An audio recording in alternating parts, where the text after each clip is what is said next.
बोली श्यावर रामचंद्र की जय हो।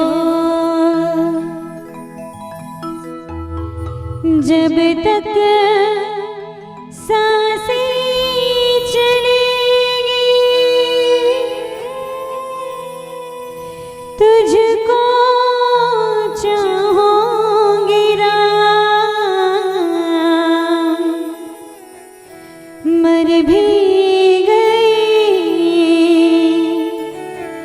तो भी तुझे करूंगी मैं याद। इन सांसों के चमन में बसते हो मेरे मन में, तुम हो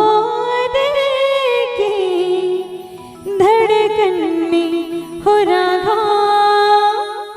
तुम हो दिल की धड़कन में।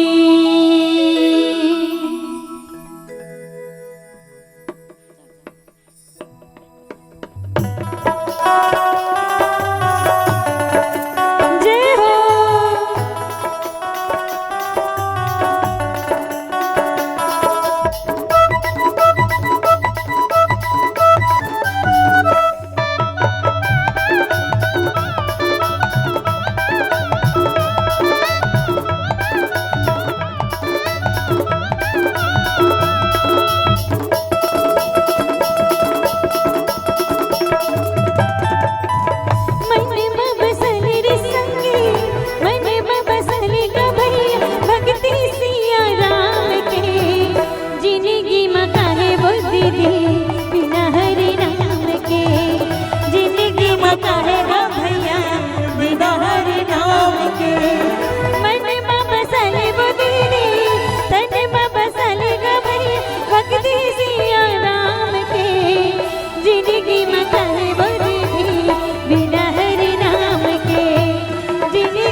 अभिमानी नहीं सुनी राम कहानी,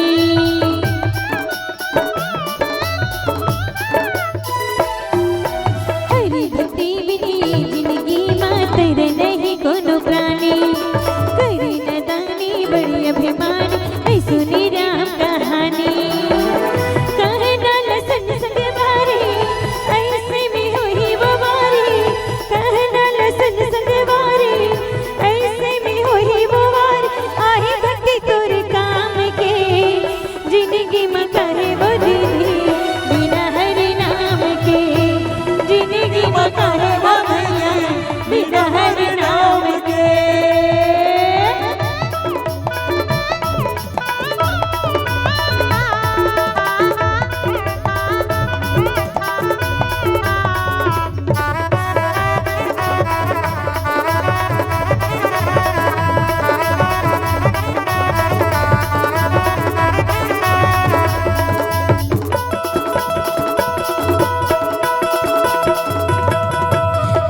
जतन कर हरि भजन कर राम तुला सुख पाही, करी दया कभु राम प्रभु हा मोकला पाल गाही।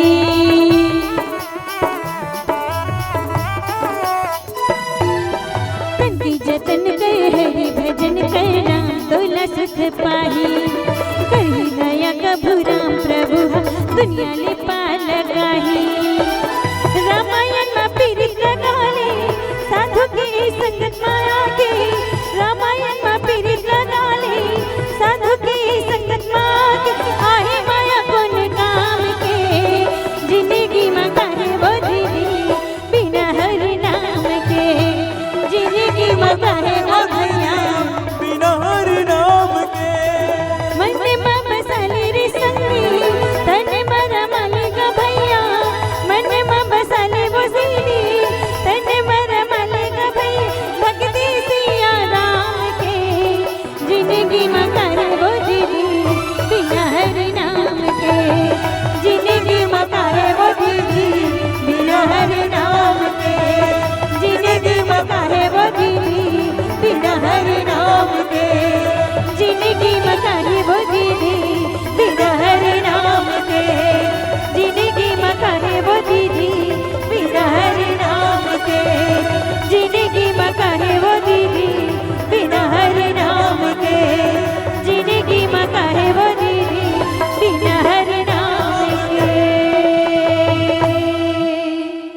बोलिए राजा रामचंद्र